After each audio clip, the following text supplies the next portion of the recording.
Halo, assalamualaikum warahmatullahi wabarakatuh. Saya Fadil Noftian, mahasiswa Tadris Bahasa Inggris semester 5 kelas C. Pada kesempatan kali ini, saya akan mencoba menjelaskan mengenai tentang mawaris dan nikah. Yang pertama kita mulai dulu dari mawaris. Nah, mawaris atau waris, yang lebih kenal dengan istilah waris, adalah berpindahnya kepemilikan harta benda dari orang tua kepada keturunannya atau orang yang berhak menerimanya karena telah meninggal dunia. Nah, adapun orang-orang yang berhak menerima waris, yang pertama kita mulai dulu dari laki-laki. Yang pasti pertama adalah anak kandung laki-laki, kemudian cucu laki-laki dan seterusnya sampai turunan selanjutnya. Kemudian ayah, kakek dan keturunannya, saudara laki-laki, anak laki-laki dari saudara laki-laki, paman, anak laki-laki dari paman, suami, ataupun bekas budak laki-laki atau hamba sahaya yang telah dimerdekakan. Itulah orang-orang yang dari kalangan laki-laki yang berhak menerima waris.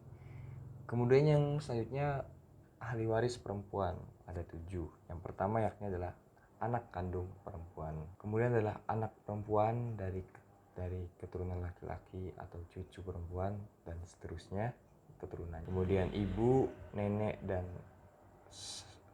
saudara-saudara ke atasnya. Kemudian saudara perempuan, istri, dan terakhir adalah bekas budak perempuan yang telah dimerdekakan. Kemudian ada hak waris yang tidak bisa gugur. Yang pertama ada suami dan istri, kemudian adalah ayah dan ibu, dan ketiga ada anak kandung, baik anak laki-laki maupun anak perempuan. Kemudian orang yang tidak mendapatkan waris itu ada 7. Yang pertama budak laki-laki dan perempuan yang tidak dimerdekakan.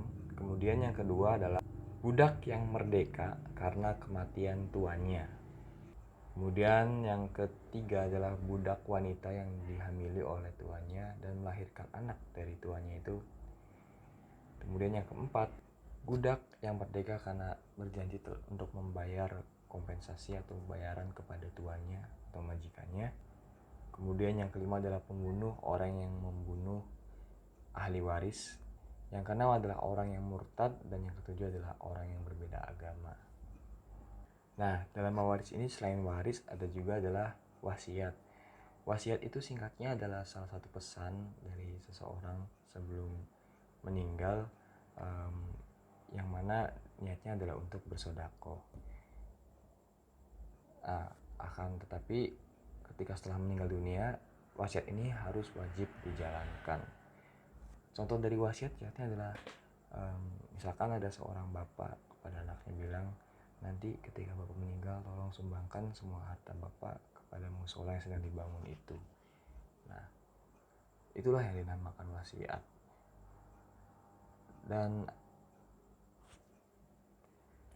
sebagai anak yang orang tuanya sudah berwasiat, maka wasiat harus ditunaikan secara wajib kepada apa yang telah diwasiatkan.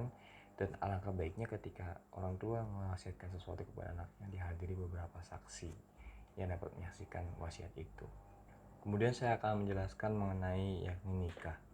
Nah, nikah itu secara singkat adalah menyatunya satu pasangan dari laki-laki dan perempuan menjadi satu ikatan yang diakadkan secara sah, secara agama dan secara negara. Nikah ini adalah salah satu cara untuk menghindari zina pada pasangan manusia. Nah, nikah ini ada beberapa hukum dalam nikah. Yang pertama adalah wajib untuk seseorang yang telah mampu untuk berumah tangga baik secara fisik, mental maupun finansial. Kemudian yang kedua adalah sunnah bagi seseorang yang sudah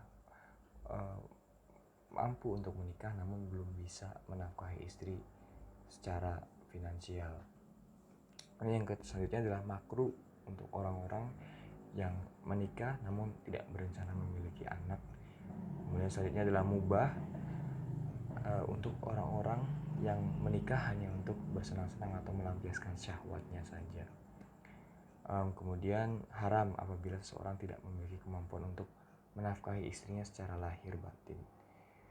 Dan haram juga untuk seseorang yang menikah dengan maksud menganiaya, menyakiti, dan menelantarkan pasangannya.